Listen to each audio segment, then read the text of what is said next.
Good morning, good afternoon, good evening, good night, depending on where you are in the world.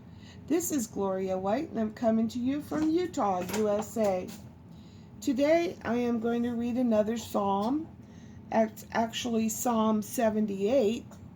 And I don't know how many of you knew or know, but the book of Psalm not only has prayers and singing words to the Lord, but it also has songs that tell the story of history with God and the people of Israel. And this particular psalm, Psalm 78, is actually God taking the children of Israel out of Egypt and all the mighty works that he did. Psalm 78. Meshil of Asaph. Give ear, O my people, to my law. Incline your ears to the words of my mouth. I will open my mouth in a parable. I will utter dark sayings of old, or speak obscure sayings or riddles, which we have heard and known, and our fathers have told us. We will not hide them from their children, shewing to the generation to come the praises of the Lord, and his strength, and his wonderful works that he hath done. For he established a testimony in Jacob, and appointed a law in Israel, which he commanded our fathers, that they should make known to their children, that the generation to come might know them, even the children which should be born, who should arise and declare them to their children, that they might set their hope in God, and not forget the works of God, but keep his commandments, and might not be as their fathers, a stubborn and rebellious generation, a generation that set not their heart aright, or did not prepare its heart, and whose spirit was not steadfast with God. The children of Ephraim, being armed and carrying bows, turned back in the day of battle. They kept not the covenant of God, and refused to walk in his law, and forgot his works, and his wonders that he had shown them. Marvelous things did he in the sight of their fathers, in the land of Egypt, in the field of Zoan. He divided the sea, and caused them to pass through, and he made the waters to stand as an heap. In the daytime also he led them with a cloud, and all the night with a light of fire.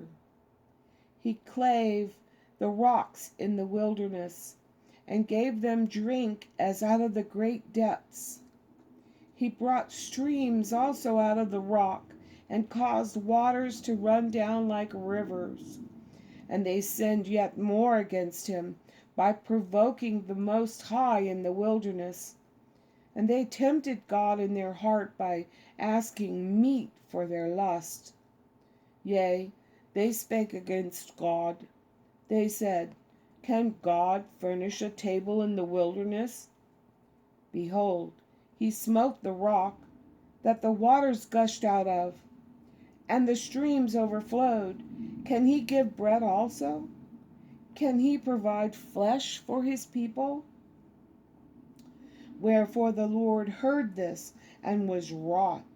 So a fire was kindled against Jacob, and anger also came up against Israel, because they believed not in God, and trusted not in his salvation. Though he had commanded the clouds from above, and opened the doors of heaven, and had rained down manna upon them to eat, and had given them of the corn of heaven, man did eat angels' food. He sent them meat to the full.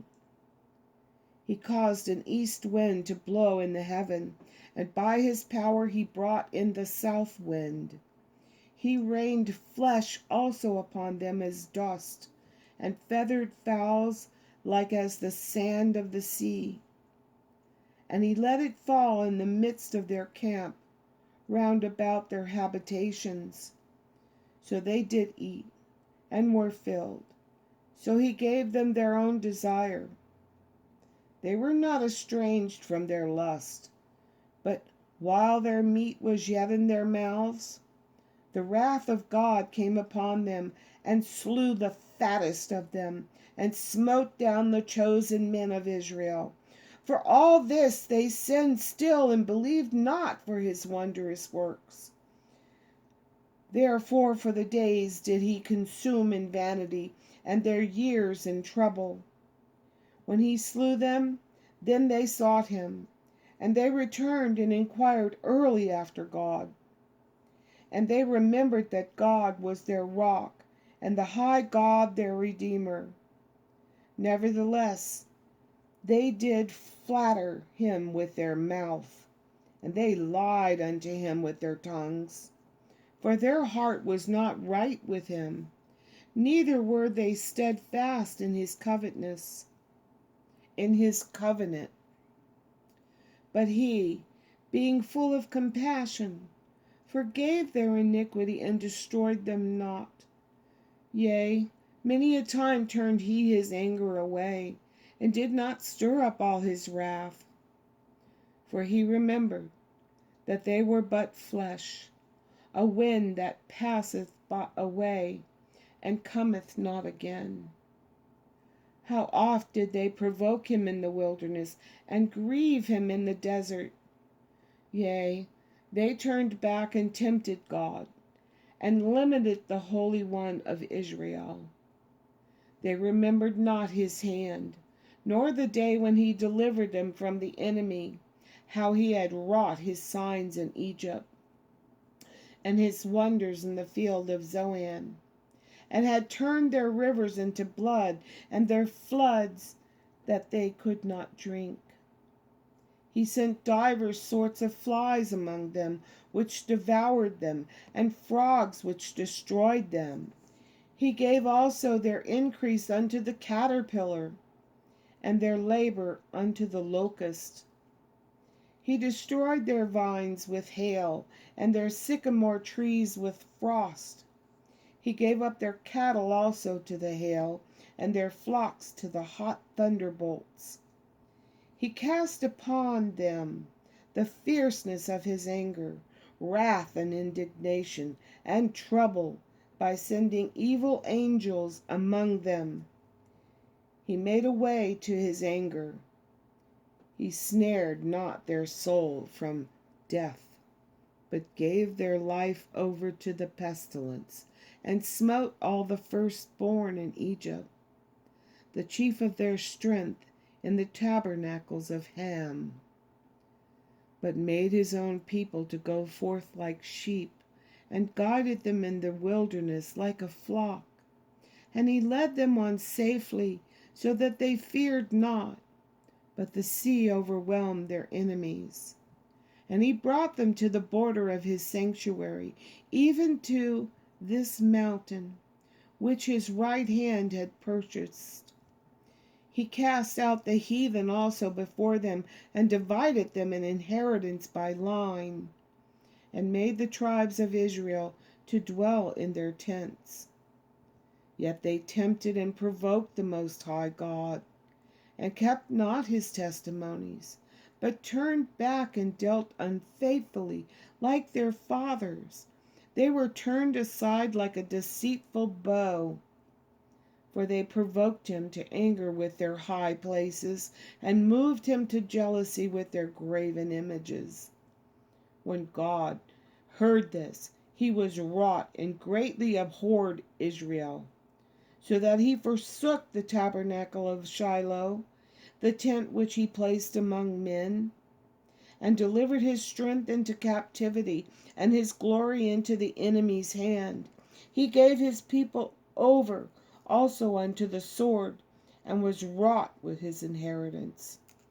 The fire consumed young men, and their maidens were not given to marriage. Their priests fell by the sword, and their widows made no lamentation. Then the Lord awaked, as one out of sleep, and like a mighty man that shouteth by reason of wine. And he smote his enemies in the hinder parts. He put them to a perpetual reproach.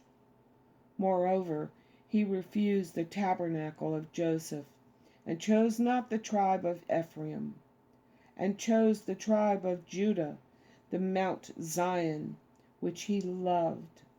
And he built his sanctuary like high palaces, like the earth which he had established forever. He chose David also his servant, and took him from the sheepfolds. From following the ewes, great with young, he brought him to feed Jacob his people, and Israel his inheritance. So he fed them according to the integrity of his heart, and guided them by the skillfulness of his hands. Amen. And as always,